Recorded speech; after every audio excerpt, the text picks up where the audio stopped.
আসসালামু আলাইকুম রহমতুল্লাহ। বিসমিল্লাহির রহমানির রহিম।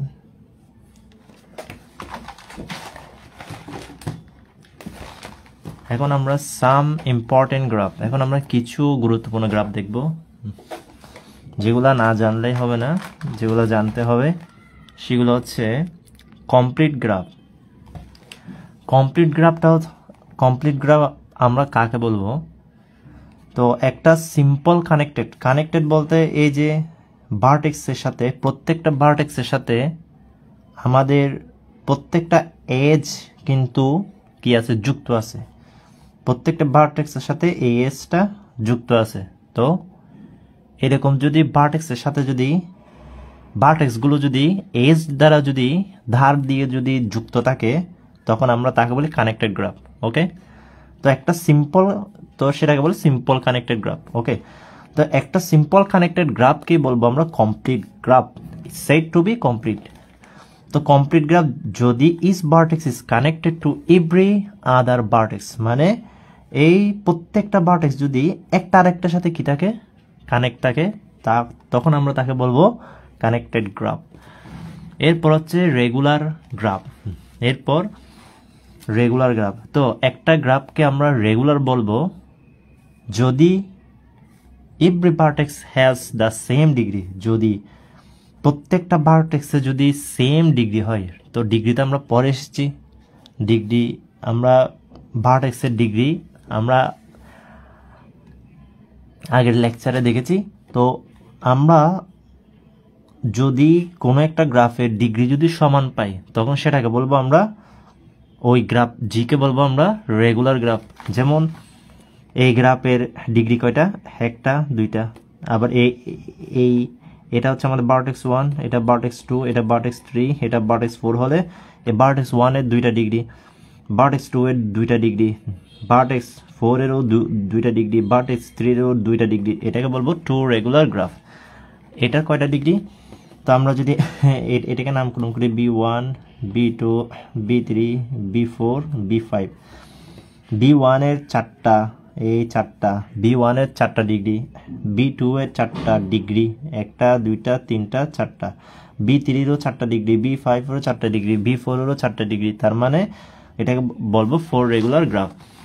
তো if degree of each vertex, যদি প্রত্যেকটা ভার্টেক্সের ডিগ্রি কোনো একটা গ্রাফ জি এর কে হয়, তাহলে আমরা সেটাকে বলবো কে রেগুলার গ্রাফ। ওকে, তো এখন আমরা ইম্পর্টেন্ট একটা টপিকস দেখব, যেটা হচ্ছে আমাদের অ্যাডজাসেন্সি ম্যাট্রিক্স।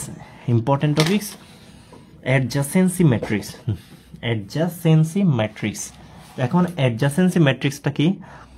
আমরা একটা এআই ধরে নিলাম, যেটা ডিনোট করতেছে দ্য নাম্বার অফ এজেস, মানে ভার্টেক্স বিআই বিজে। যেমন আই যদি 1 হয়, জেও 1 হতে পারে, আই আর জে সমান হতে পারে।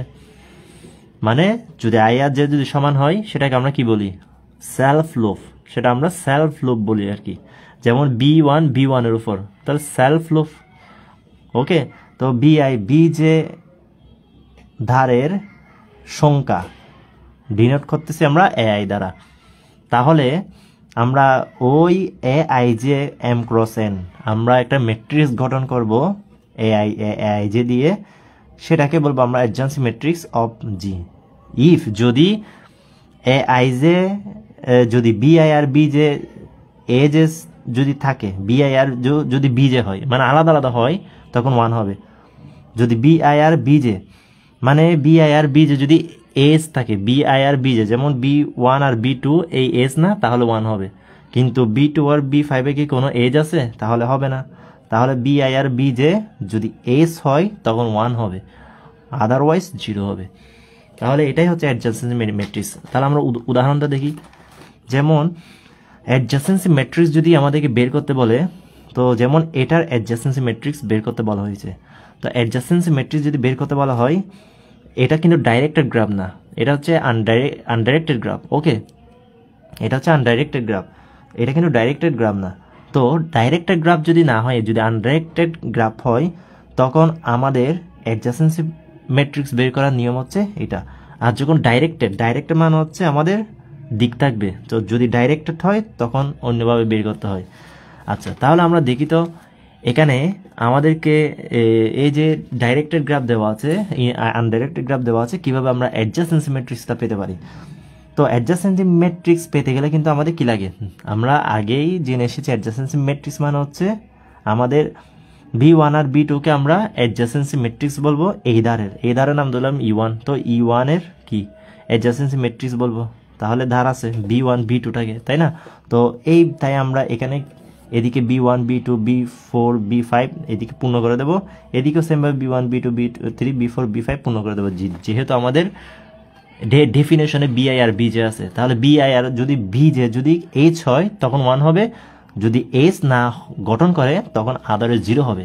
তো আমরা দেখি তো B1 আর B2, তো B1 আর তো আমরা দেখি তো B1 B2 এর সাথে H গঠন করেছে, B1 B5 এর সাথে H গঠন করেছে, তাহলে 1 হবে, এই 1 হবে। তাহলে B1 B2 এর সাথে করেছে 1 হয়েছে, B1 B5 এর সাথে গঠন করেছে 1 হয়েছে, আর বাকিগুলো 0 হবে, আদারওয়াইজ 0। তেমনিভাবে B2 এই B2 নেই, B2 B3 এর সাথে করেছে আর B1 এর সাথে করেছে, তাহলে B2 B1 এর সাথে করেছে, B3 এর সাথে করেছে, এই 3 এর সাথে করেছে 1 হয়েছে, আর সবগুলো 0।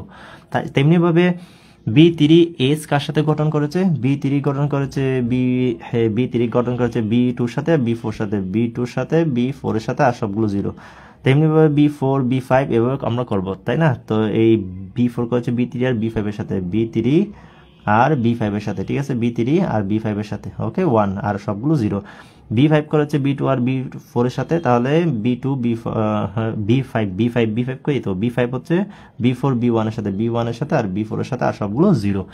এটাই হচ্ছে অ্যাডজাসেন্সি ম্যাট্রিক্স। আর যদি ডাইরেক্টেড ম্যাট্রিক্স হয়, যদি আমাদের ডাইরেক্টেড ম্যাট্রিক্স হতো তখন আমি এখান থেকে দেখিয়ে দিচ্ছি, যদি ডাইরেক্টেড, যেহেতু ম্যাট্রিক্স, যদি ডাইরেক্টেড ম্যাট্রিক্স হয় B1 B2 এর সাথে আর B1 B5 এর সাথে, তাহলে B2 আর B5 এ 1 1 আর বাকিগুলো 0। B2 B1 এর সাথে হবে না, কারণ ডাইরেক্ট করে দিচ্ছে এখন, তাই না? তাহলে B2 শুধুমাত্র B3 এর সাথে, তাহলে আমাদের এটা 0 হয়ে যাবে, এটা কি হয়ে যাবে, 0 হয়ে যাবে, B1 এর সাথে 0 হয়ে যাবে, তাই না? B1 এর সাথে 0 হয়ে যাবে, আর সবগুলো ঠিক আছে। B3 শুধুমাত্র B4 এর সাথে, B3 শুধুমাত্র B4 এর সাথে, B3 শুধুমাত্র B4 এর সাথে করেছে, আর বাকি সবগুলো 0, এটা 0 হয়ে যাবে, কারণ B2 কি ডাইরেক্ট না, এদিকে এটা ইনডাইরেক্ট আছে না, তো আনডাইরেক্ট আছে। তাহলে B3 আমরা এখন B4 হচ্ছে শুধুমাত্র B4 কারোর সাথে না, B4 হচ্ছে সবাই 0, ওকে, B4 নাই, B4 কারোর সাথে না। তাহলে B5 হচ্ছে শুধুমাত্র একদিকে B4 এর সাথে, তাহলে B4 আর এটাও 0 হয়ে যাবে, ওকে। তো এটাকে বলা হচ্ছে আমাদের directed graph, directed adjacency matrix. এখন যদি লুপ থাকে, এখন ধরে নিচ্ছি এখানে একটা লুপ আছে, ধরে নিচ্ছি এদিকে একটা লুপ আছে, ওকে। তো লুপ থাকলে এখন আমরা কি করব, এখন আমরা যদি আমাদেরকে এখন যদি লুপ দেওয়া থাকে আমরা কি করব, তো লুপ যদি দেওয়া থাকে তাহলে লুপের জন্য 1 নেব, কারণ এই তো এখানে B2 সাথে, তাহলে 1 হবে, আবার 2 না, কিন্তু B2 সাথে 1, ওকে, B2 সাথে B2 সাথে 1, তখন এগুলো সবগুলো কি B2 দিকে 1 হবে, তারপর B4 এর সাথে এই 1 হবে। যদি আমাদের কি হয়, লুপ থাকে, তখন আমাদের এখানে 1 হবে, কারণ একটা লুপ আছে, H গঠন করেছে, তাই না? H গঠন করেছে, তাহলে আমাদের এটাই হবে অ্যাডজাসেন্সি ম্যাট্রিক্সের ক্ষেত্রে। এটা ছিল অ্যাডজাসেন্সি ম্যাট্রিক্স, ক্লিয়ার? এখন আমরা দেখব আইসোমরফিজম অফ গ্রাফ। তাহলে আইসোমরফিজম অফ গ্রাফ কি? আইসোমরফিজম অফ গ্রাফ আমরা ডেফিনেশনটা এভাবে দিচ্ছি, আমরা এটা মানে লিখার মাধ্যমে দিচ্ছি, লিখাগুলো একটু পড়ি আমরা। আইসোমরফিজম অফ গ্রাফ, একটা গ্রাফের আইসোমরফিজম আমরা কখন বলবো, তো দুইটা গ্রাফকে G1 আর G2টাকে আমরা বলবো আইসোমরফিক। আমরা জানি আইসোমরফিক বলি, হোমোমরফিজম বলি, সবার জন্য একটা আমরা কি গঠন করি, একটা ফাংশন গঠন করি, এর সেটা হচ্ছে G1, যেমন গ্রাফ G1 থেকে G2, মানে এইটা একটা গ্রাফ, এটা আরেকটা গ্রাফ। তো এই গ্রাফের সাথে এই গ্রাফ কি হতে হবে?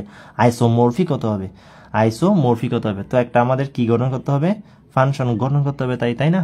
তো ফাংশন গঠন করতে হবে, যে ফাংশনের ডোমেন হচ্ছে জি ওয়ানের ভ্যালুগুলো, আর যেগুলা অ্যাসাইন করবে জি টুর সাথে, যেগুলো অ্যাসাইন করবে কার সাথে?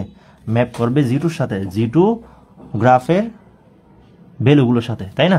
তো আমরা জি ওয়ান আর জি টুটাকে আমরা আইসোমরফিক বলবো যদি নাম্বার অফ ভার্টিক্সেস আর সেম, মানে ভার্টিক্সগুলোর নাম্বার সেম হতে হবে। যেমন এখানে কয়টা ভার্টেক্স? 1 2 3 4 5টা। এই 5টা আরেকটা গ্রাফ নিলে ওই 5টার সাথে কি হতে হবে?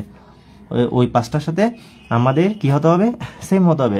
নাম্বার অফ এজেস, আবার ভার্টেক্স যেমন সেম হতে হবে, এজেসও তেমনি সেম হতে হবে। আবার an equal number of vertices with given degree, তাহলে এই ভার্টেক্সের যতটা ডিগ্রি ওই এই গ্রাফের যতটা ডিগ্রি ওই গ্রাফেরও ততটা ডিগ্রি হতে হবে।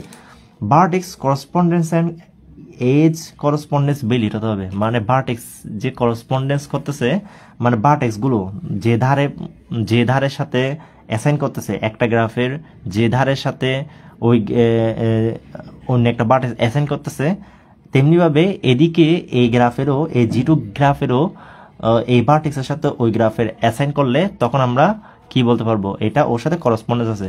যদি অ্যাসাইন না করে তাহলে এই গ্রাফের সাথে অ্যাসাইন করতে পারবে না। ক্লিয়ার? যেমন এই গ্রাফের জি ওয়ান গ্রাফের ইউ টুটা অ্যাসাইন করে নাই, ইউ ওয়ানের সাথে কি করে নাই? অ্যাসাইন করে নাই, মানে হচ্ছে এস গঠন করে নাই। তাহলে জি টুর ক্ষেত্রেও, যদি বি ওয়ান ধরি, বি ওয়ান আর বি টু ধরি, তাহলে বি ওয়ানও বি ওয়ান বি টুর সাথে কি করতে পারবে না? অ্যাসাইন করতে, মানে এস গঠন করতে পারবে না। তাহলে আমরা সেটাকে বলবো ভ্যালিড। ভার্টেক্স কি হবে তখন? ভ্যালিড হবে। Vertex correspondence and edge correspondence valid. Okay, তখন আমরা বলতে পারবো ভ্যালিড। তো এটা হচ্ছে আমাদের ডেফিনেশন। তো ডেফিনেশনটা চাইলে আমরা এভাবেও দিতে পারি, let G one is equal to G one V one E one, এভাবেই আমরা দিতে পারি। G two is equal to G two V two E two, vertices, তাহলে বি টু গ্রাফস, দুইটা গ্রাফ দেওয়া আছে, তাহলে মানে ভার্টেক্স আর এস বিশিষ্ট দুইটা গ্রাফ দেওয়া আছে। তাহলে জি ওয়ানকে আমরা আইসোমরফিক বলবো জি টু এর, যদি দেয়ার ইজ ওয়ান ফাংশন, একটা ফাংশন গঠন করব V one into V two such that, একটা ফাংশন গঠন করবো আমরা তখন। ক্লিয়ার? এই বি ওয়ান থেকে বি টুতে, মানে জি ওয়ান থেকে জি টুতে আমরা একটা ফাংশন গঠন করব। তো ভার্টেক্স থেকে ভার্টেক্সে, মানে এই ফাংশন, এই গ্রাফের ভার্টেক্স থেকে ওই গ্রাফের ভার্টেক্সে একটা আমরা ফাংশন গঠন করব, যেন U V is an S in E one. তার মানে হচ্ছে ই ওয়ানের এইচ, মানে জি ওয়ান গ্রাফে যে এজটা গঠন করছে সেটা হচ্ছে ইউবি। আর তাহলে ফাই অফ ইউ আর ফাই অফ বি হবে একটা এইচ ই টুতে। ক্লিয়ার? এরপর হচ্ছে ইবিএস ইন ই টু, প্রত্যেকটা মানে ই টুতে প্রত্যেকটা edge has the form phi of U phi of V for the same S U V belongs to one. তো এটা ডেফিনেশন হচ্ছে, এই ডেফিনেশনটা সহজ তুলনামূলকভাবে, তো এটা আমরা লিখতে পারি। তাহলে এখন আমরা একটা অঙ্ক দেখি।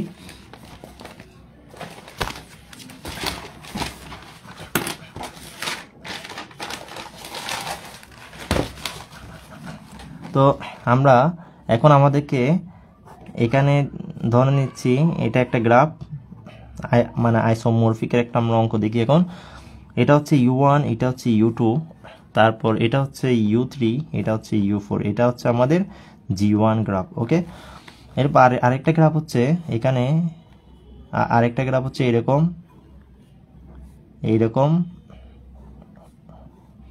এটা হচ্ছে বি ওয়ান, এটা হচ্ছে বি টু, এটা হচ্ছে বি থ্রি, এটা হচ্ছে বি ফোর, এটাকে দিলাম জি টু। এটা আমাদের 21 সালের দিকে এসেছিল। তো আমরা এখন আইসোমরফিক প্রমাণ করব। তো আইসোমরফিক, তো এটা আমি ফাংশনের সাহায্য করব, এই অঙ্কটা আমি ফাংশনের সাহায্য করব। আমি চাইলে ওভাবে করতে পারি, এই যেমন এখানে 4টা ভার্টেক্স, এখানেও 4টা ভার্টেক্স, তাহলে ও মিল আছে। এখন এস কয়টা? 1 2 3 4টা, এখানে কয়টা? 1 2 3 4টা, তাহলে এই 4টা, তাও এসও মিলে গেল। এখন আমরা আরেকটা হচ্ছে আমাদের ছিল কি, তাহলে আমাদের কই গেল, এই তো এই একটা এটাও মিলে গেল, এটাও মিলে গেল, তাই না?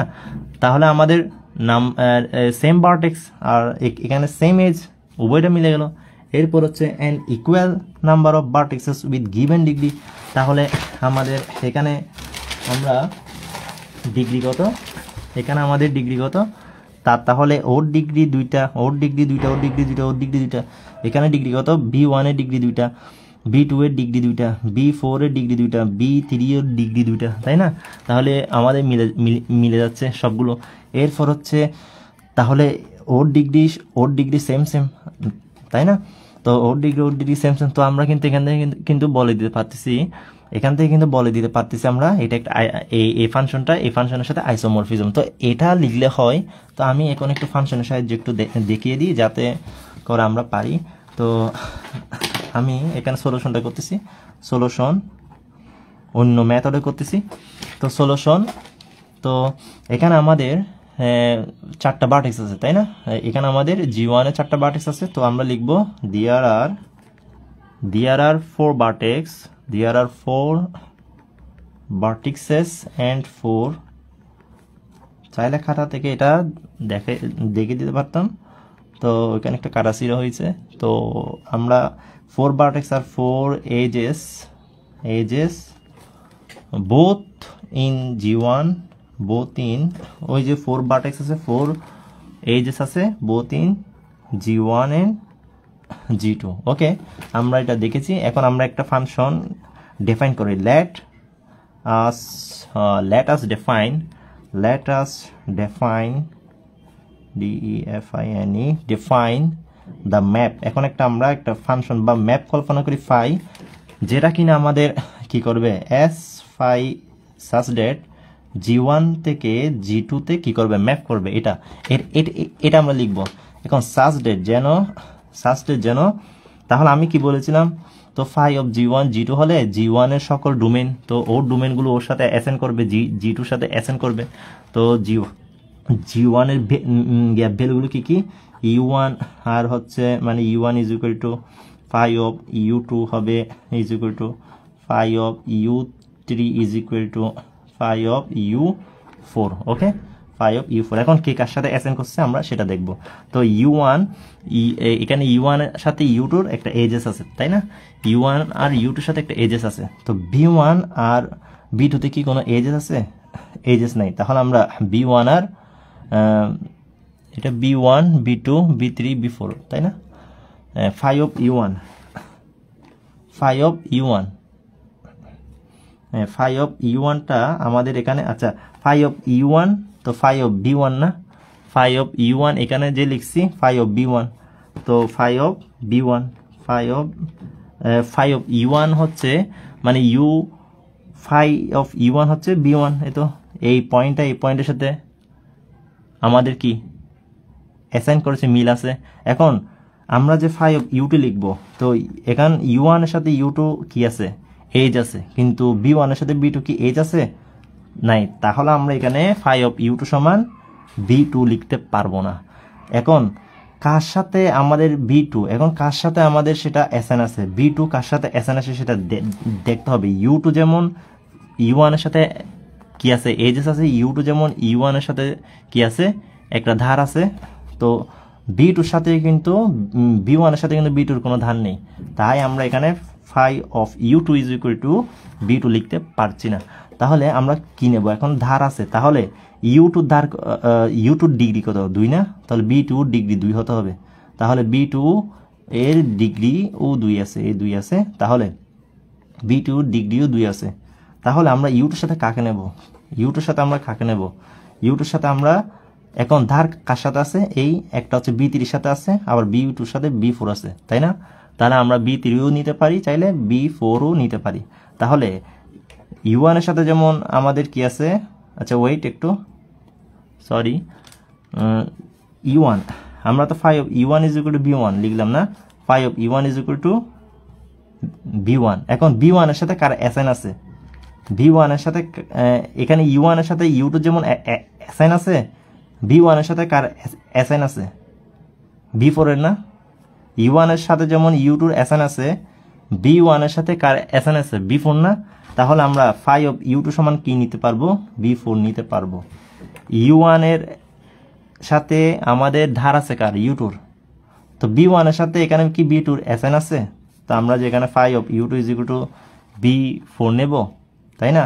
তো আমাদের কার ধার আছে, ইউ2 এর সাথে ইউ1 এর সাথে ইউ2, তো বি1 এর সাথে বি4, আর কোনো দিকে তো এসএন নেই, বি4 আছে, আর একটা বি3 আছে, তাই না? আরেকটা বি3 আছে, তো আমরা বি3টা নিলাম না, বি3টা আমরা তাই নিলাম না। এখন কেন নিলাম না?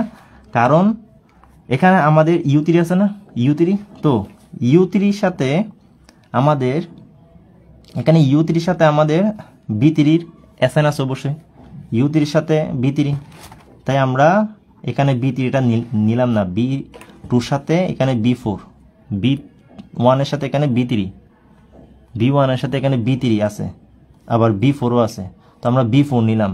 ইউ1 ইউ2 এর সাথে যেমন অ্যাসাইন করেছে, বি1 বি4 এর সাথে অ্যাসাইন করেছে, ঠিক আছে? বি1 বি4 এর সাথে অ্যাসাইন করেছে। বি2তে তো কোনো ইয়া নাই, কোনো ধার নাই, তাহলে এটা নিতে পারবো না আমরা। তাহলে ইউ3 সরাসরি কি হবে, বি3 হবে। ইউ3টা সরাসরি কার সাথে অ্যাসাইন করবে, বি3 সাথে। এখন ইউ4টা কার সাথে অ্যাসাইন করবে, এই তো ইউ4, এই তো ইউ4টা কার সাথে অ্যাসাইন করবে, তো ইউ3 ইউ4 এর সাথে অ্যাসাইন করেছে, তাহলে ধার আছে না, ইউ4 এর সাথে ধার আছে না, তো ইউ4 এর ইয়া কয়টা, ডিগ্রি কত, 2 না? তেমনিভাবে বি2 যে যাকে এখানে নিচ্ছি, যাকে এখানে নিব, বি2টা যে নিয়েছি, ওর ধার কয়টা, ওর ডিগ্রি কয়টা, 2 না? ধার 2, তার মানে ডিগ্রি 2, ধার 2, তার মানে হচ্ছে ডিগ্রি 2, তো বি2 এর ডিগ্রি 2টা, ফাই অফ ইউ4 এরও ডিগ্রি 2টা, ইউ4 এরও ডিগ্রি 2টা, এই ডিগ্রি 2টা, ধার যতটা ততটা কিন্তু ডিগ্রি। তো এগুলা কিন্তু বিবেচনা করে এই ফাংশনটা গঠন করতে হবে। কার সাথে কার অ্যাসাইন করতেছে সেটা আমাদের দেখে তারপর আমাদের ফাংশনটা গঠন করতে হবে। এখন হচ্ছে আসল কাজ। তো এটা যদি গঠন করতে না পারি, আমাদের নিম্নোক্ত কাজে ভুল আসবে, এটাই হচ্ছে আসল, আর কিছু না। আরগুলো হচ্ছে সহজ। এখন 1 নাম্বার পয়েন্ট দিচ্ছি, আর চাইলে আমি প্রথমে যেভাবে বলেছি বাংলা কথা ওইভাবে করা যাবে। আর এটা হচ্ছে আরেকটা মেথড, যে মেথডে করলেও হবে, কঠিন লাগলেও শুধুমাত্র এটাই হচ্ছে আমাদের গঠন করতে জানতে হয়, আর কিছু না। তাহলে এখন ইউ1 ইউ2, এই তো ইউ1 ইউ2 কি এজ না, এখানে একটা এজ আছে না, তো এজটা কার, জি1 এর না? তাহলে ইউ1 ইউ2 is an edge of G one, তার মানে হচ্ছে জি1 এর এজ, ইউ1 আর ইউ2 কার এজ, জি1 এর এজ, তাহলে জি1 এর এজ, তাহলে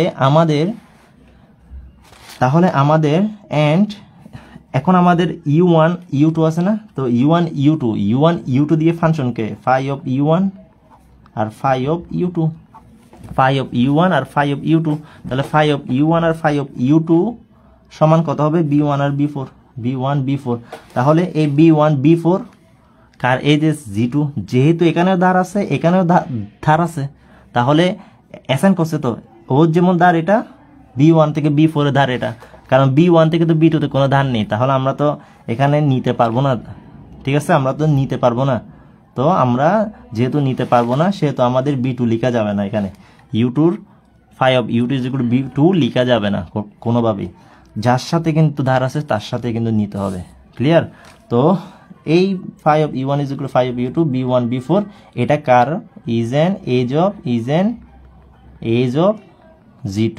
ওকে, তেমনিভাবে দেখাচ্ছি এই ইউ2 ইউ4, তো ইউ2 ইউ4, এই ইউ2 থেকে ইউ4, এই তো কই, এরপর হচ্ছে আমাদের ইউ1 ইউ2,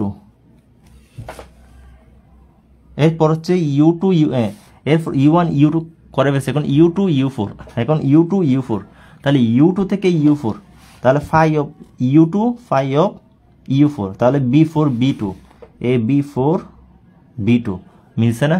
তাহলে এদিক থেকে তার মানে এ ধার হচ্ছে এ ধারের সাথে আইসোমরফিক, এই ধারটা হচ্ছে এই ধারের সাথে আইসোমরফিক, তার মানে হচ্ছে phi of U two phi of ইউ4 V two V four is an edge of G two. এভাবে তারপর হচ্ছে ইউ4 ইউ3, তাহলে u4 u3 is an s of g1, তাহলে phi of u4 phi of u3, তার মানে হচ্ছে b2 b3, তার মানে হচ্ছে b2 b3। এ তো u4 থেকে u3 তে যে s, এখানে b2 থেকে b3 তে সেই s, ঠিক আছে। এই গ্রাফের b2 b3 হচ্ছে এই গ্রাফের u3 u4, তাহলে is an s of g2। এরপর হচ্ছে u3 u1, এরপর হচ্ছে u3 u1, তাহলে u3 u1 হচ্ছে আরেকটা s, তাই না? তাহলে u3 u1, তাহলে u3 u1 কি হবে? u3 u1, তাহলে phi of u3 phi of u1, তাহলে phi of u3 phi of u1, তার মানে b1 b3, তার মানে হচ্ছে b1 b3, তার মানে b3 b1 বা b1 b3, তার মানে হচ্ছে এটা। তাহলে এটার সাথে আমাদের এটা আইসোমরফিক, তাহলে আমাদের is an s of g2। তাহলে আমরা তো এই g1 এর যেসব s সেগুলোর সাথে আমরা কি মিল পেলাম? g2 ওই s গুলোর মিল পেলাম। তাহলে আমরা কি বলবো? u1 u2 জায়গায় ui use is an s of g1 and phi of ui, এখানে আমরা phi এর ভেতরে ui ঢুকিয়ে দেব, phi এর ভেতরে use ঢুকিয়ে দেব, সেটা হচ্ছে আমাদের is an s of g2, is an s of g2 মানে g2 এর s। For some ui use হচ্ছে আমাদের g1 এর কি ui use এর কার ভ্যালু g1 এর। Hence by the definition of isomorphism g1 and g2 are isomorphic. তো আমরা ওই রকম টাইপের বই থেকে আরেকটা অঙ্ক দেখাই। যেমন আমাদেরকে যদি এটা দেয়, এটা হচ্ছে 19 সালে এসেছে। তো এখন কথা হচ্ছে আমরা এটাও বলা হয়েছে আইসোমরফিক যাচাই করতে।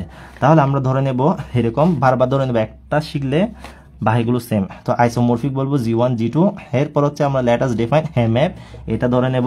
তো এখন কথা হচ্ছে u1 আমরা b1 এর সাথে নিলাম, u1 এই পয়েন্টের সাথে নিলাম, phi of u1 সমান b1। ওকে, এখন u1 এর সাথে এখানে কি, এখন u1 তো u3 এর সাথে অ্যাসাইন আছে, u1 u4 এর সাথে অ্যাসাইন আছে, u1 u4 u5 এর সাথে অ্যাসাইন আছে, তাই না? এখন u1 এর পর u2 না, phi of u2 না, তাহলে u1 এর সাথে কি u2 এর কোনো ধরনের h আছে? s নাই। তাহলে আমাদের ওই রকম s ছাড়া একটা নিতে হবে। u1 এর পর যেমন u2 তে কোনো ধরনের s নেই, b1 এর সাথে b4 এর কোনো ধরনের s নেই, তাই না? তাহলে b4 লিখতে হবে। তাহলে phi of u2 হবে b4। যেমন u1 থেকে u2 তে কোনো s নেই, তেমনিভাবে b1 থেকে যেটার s নেই, এখানে তো b3 এর সাথে আছে, b5 এর সাথে b3, b2 এর সাথে আছে, কিন্তু নেই কার সাথে? b4 এর সাথে। তাহলে আমাদের b4। এখন phi of u3, এখন u3 তে আসছি না, তাহলে u3 এর সাথে কোনটা হবে? u3 এর সাথে আমাদের একটা s যুক্ত আছে, দুইটা s যুক্ত আছে, তিনটা s, তাহলে u2 এর সাথে u3 কিন্তু s আছে, u থেকে u3 তে একটা h আছে, তাই না? তাহলে u3 তে কয়টা? হ্যাঁ, u3 তে আমাদের u3 এর ভার্টেক্সের ডিগ্রি 3টা না, তো ডিগ্রি 3টা ওয়ালা নিতে হবে। তাহলে আমাদের ডিগ্রি 3টা ওয়ালা নিতে হবে। তাহলে u3 কোনটা হবে? তাহলে u2 থেকে u3, তাহলে u2 থেকে u3। তাহলে এখন আমরা কোনটা নেব? তাহলে এখন কথা হচ্ছে আমরা যদি এখানে এটা চলে গেল, b1 চলে গেল, আর কে চলে গেল? b4 চলে গেল। এখন কথা হচ্ছে আমাদের u3 3 ডিগ্রি হতে হবে, 1 2 3, তাহলে 3 ডিগ্রি নিতে হবে। ভার্টেক্স যেটা এখানে নেব সেটা 3 ডিগ্রি নিতে হবে, 1 2 3। তাহলে আমাদের b3 3 ডিগ্রি না, 1 2 3, তাহলে u3 phi of u3 হবে b3 এর সাথে। b3ও 3টা ডিগ্রি, u3ও 3টা ডিগ্রি, এখানে কি অন্য কোনোটা 3টা ডিগ্রি আছে? নেই তো। আবার s থাকতে হবে, u2 থেকে u3 যেমন s আছে তেমনি s থাকতে হবে। তারপর হচ্ছে u4। এখন আমরা u3 এর সাথে u4 আমাদের যুক্ত আছে, তাহলে এখন u4 কোনটা হবে? u4 এর মাত্রা কয়টা? u4 এর ডিগ্রি কয়টা? 2টা না, তাহলে u4 এর সাথে আমাদের ডিগ্রি 2টা। তো এখন আমরা কি করব? এখন আমরা এদিকে b4 নিলাম, এরপর b3 নিলাম। এখন আমাদের u4 এর সাথে আমরা 2 ডিগ্রি ওয়ালা নেব, u4 এর সাথে আমাদের 2 ডিগ্রি আছে, তাই না? আমাদের ও চলে গেল, কে b3ও চলে গেল, তাহলে আমাদের আছে b5 b2। এখন আমরা u4 নেব b2 এর সাথে, b2রও যেমন এখানে 2টা ডিগ্রি, u4 এরও 2টা ডিগ্রি। আবার খেয়াল করি এখানে b5 এরও কিন্তু 2টা ডিগ্রি, তাই না? তো b5টা আমরা নিলাম না, কারণ আমরা u5 এর সাথে b5 মিলিয়ে দেব। u5 এর সাথে এখানে u5 এর যেমন 2টা ডিগ্রি, b5 এরও 2টা ডিগ্রি, তেমনিভাবে U4 এরও 2টা ডিগ্রি, এদিকে B2 এরও 2টা ডিগ্রি। তাহলে আমরা phi of U4 K B2 এর সাথে অ্যাসাইন করাবো আর U5 কে B5 এর সাথে অ্যাসাইন করাবো। তাহলে করালে এরপর বাকি কাজগুলো কিন্তু এখন আমাদের আসল কাজ হচ্ছে এটা, আমাদের আসল কাজ হচ্ছে এটা, এটা আর কোনোটা না, এটাই হচ্ছে আসল কাজ। তো এই আসল কাজটা যদি জানি, এটা তো বের করা নিজেদের জন্য ইজি না। তাহলে আমরা এরপর হচ্ছে U1 U3 সাথে, এই U1 U3 সাথে আছে না, কই U1 U3 সাথে আছে না, আবার U1 U4 এর সাথে আছে না, U1 U5 এর সাথে আছে না। তাহলে আমরা এই U1 U3 হচ্ছে edges of G1, U1 U4 হচ্ছে edges of G2, G1 U1 U5 হচ্ছে এজেস অফ G1। তাহলে এই তো আমরা U1 এর সাথে যারা যারা এজ আছে তা লিখলাম, লিখার পর ফাই অফ U1 বসিতে phi of U3, phi of U1, phi of U4, phi of U1, phi of U5। এই তারপর হচ্ছে আমরা এখানে যে লিখলাম, এখানে যে মানগুলো ধরে নিলাম, মানগুলো এখান থেকে বের করলাম, সেগুলো জাস্ট ইনপুট করে দেওয়া, সেগুলো জাস্ট ইনপুট করে দেওয়া। ইনপুট করার পর আমাদের দেখতে হবে যে ধারগুলো মিলছে কিনা, ঠিক আছে, ধারগুলো মিলছে কিনা। ধারগুলো যদি মিলে যায় তাহলে আমরা বলবো এজটা এজের, ঠিক আছে, এভাবে করে বলে দেবো। তার মানে আমরা আইসোমরফিক বলে দেবো। ক্লিয়ার? এরপর হচ্ছে বলা হয়েছে এখানে show that the following graphs are not isomorphic. তো আইসোমরফিক না বলা হয়েছে। তো এখন এটা ওই যে প্রথম যে অঙ্কটা আমরা আইসোমরফিক অতি সহজেই প্রমাণ করে দিয়েছি, এখানে এটা এভাবে প্রমাণ করা যায়। যেমন এখানে G1 এর যেমন 5টা ভার্টেক্স, আর both the graph G1 and G2 have 5 vertex. তার মানে হচ্ছে এটারও 5টা ভার্টেক্স, 3 4 5, 3 4 5, 5টা ভার্টেক্স, আর এজেস কয়টা? উভয় 6টা। তো এটা মিল আছে। এগেইন ইন G1, এখন G1 এর মধ্যে ডিগ্রি কয়টা? এখন G1 এর এর ডিগ্রি 2টা, বি ডিগ্রি 2টা, সি ডিগ্রি 1টা 2টা 3টা, সি ডিগ্রি 3টা, হ্যাঁ, ডি ডিগ্রি 2টা, ই ডিগ্রি 2টা। তাহলে আমরা এখন G2টা দেখি তো। তাহলে G2 এর ডিগ্রি 1টা 2টা 3টা 4টা, এর ডিগ্রি 4টা, বি ডিগ্রি 2টা, সি ডিগ্রি হচ্ছে 1টা 2টা 3টা, ডি ডিগ্রি হচ্ছে 2টা, ই ডিগ্রি 1টা। তাহলে এখন আমরা এখান থেকে দেখতেছি যে G2 has the vertex of degree 4। তাহলে আমাদের G2 গ্রাফের মধ্যে ডিগ্রি আছে 4টা, কিন্তু এখানে কি এই গ্রাফে কি কারো ডিগ্রি, কোনো ভার্টেক্সের ডিগ্রি কি 4 আছে? তো 4 তো নেই। তো ওর সাথে তো এখানে একটা 4 ডিগ্রি অ্যাসাইন করাতে হবে। তো এখানে যেমন G2 গ্রাফের 4 ডিগ্রি, এই গ্রাফেরও 4 ডিগ্রির একটা ভার্টেক্সের অ্যাসাইন করাতে হবে। তাইলে না আমরা কি বলতে পারবো, এইভাবে আমরা লিখতে পারতাম, তাই না? তো এখন তো আমরা লিখতে পারবো না। তো আমরা তো এখান থেকে বলে দিতে পারতেছি, এখান থেকে যেহেতু G2 এর ভার্টেক্স 4টা, যেখানে G1 এর ভার্টেক্স কোনো G1 এর কোনো 4টা ভার্টেক্সওয়ালা আমাদের ইয়া নেই, মানে 4 ডিগ্রিওয়ালা ভার্টেক্স নেই। তাই আমরা G1 আর G2টাকে কি বলতে পারবো না? আইসোমরফিক বলতে পারবো না। তো এই হচ্ছে আমাদের আইসোমরফিক নিয়ে আলোচনা। আশা করি ভালো থাকবেন। আল্লাহ হাফেজ।